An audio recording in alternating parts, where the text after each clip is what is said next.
Deconfirmed.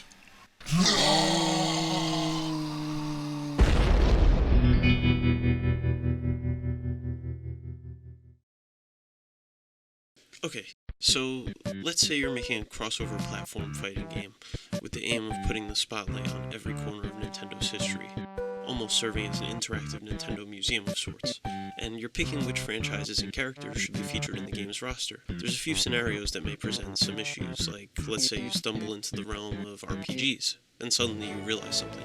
Almost every individual game in each one of these franchises features an entirely distinct set of characters, a lot of the time completely unrelated to one another.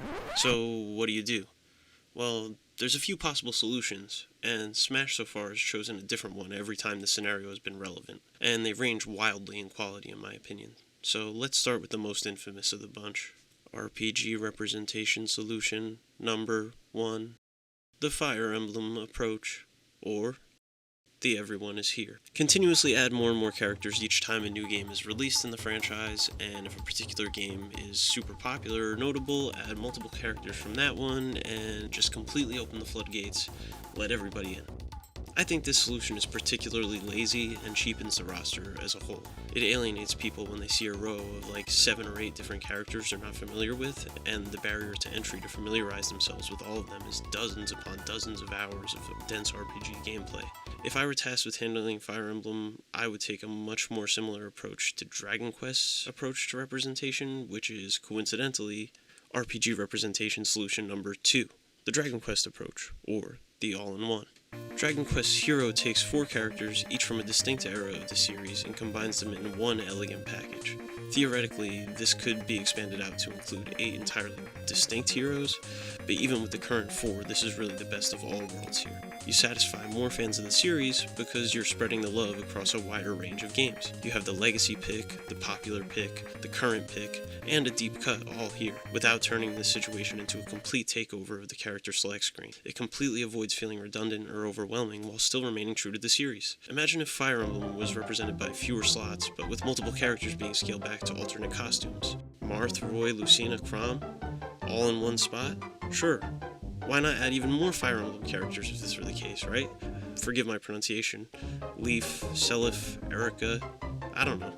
So Marth is simultaneously, in this case, a Fire Emblem Lord slot in general, and an homage to the origins of the franchise. Quite a worthy use of one character slot. I could take or leave Ike or Robin. Their playstyles are distinct, and they do stand out historically in certain ways, Awakening being a breakout hit for the series worldwide, and Ike being the star of multiple games in the franchise. But what I would probably do is throw in Tiki as the second Fire Emblem character.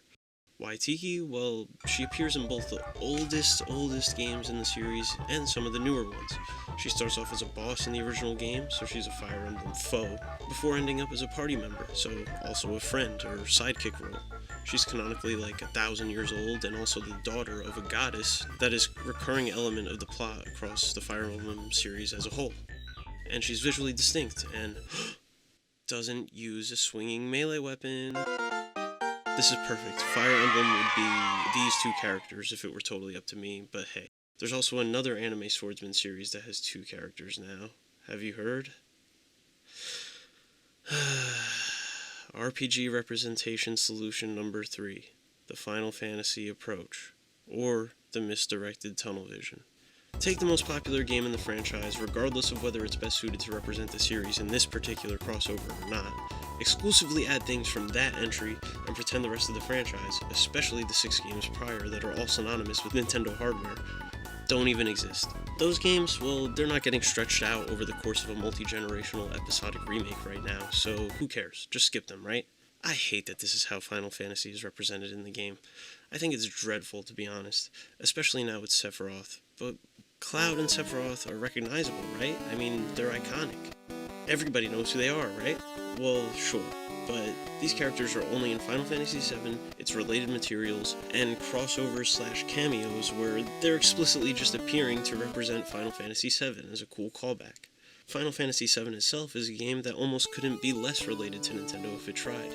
This game marked the franchise's departure from Nintendo hardware, a distinct turning point where the games actually became way less associated with Nintendo and nearly synonymous with PlayStation. All the while, hello, the Black Mage exists, and is a pseudo-mascot of the franchise, prominent across many releases, both classic and modern, present during the vast majority of the franchise's romp through the 8-bit era and associated Nintendo consoles.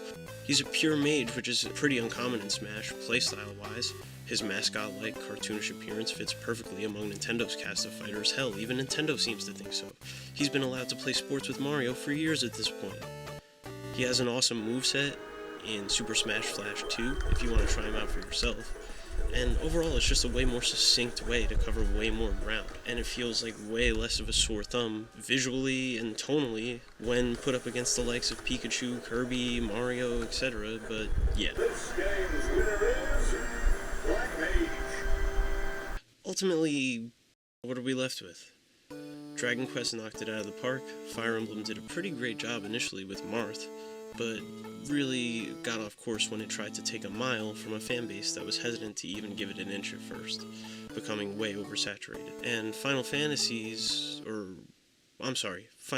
VII's presence in the game just feels weird.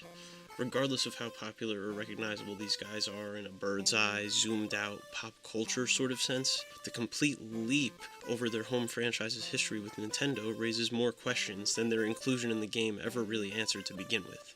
But that's just how I feel about it. Go ahead, tell me I'm wrong in the comments, and I'll catch you later. No! Sakurai!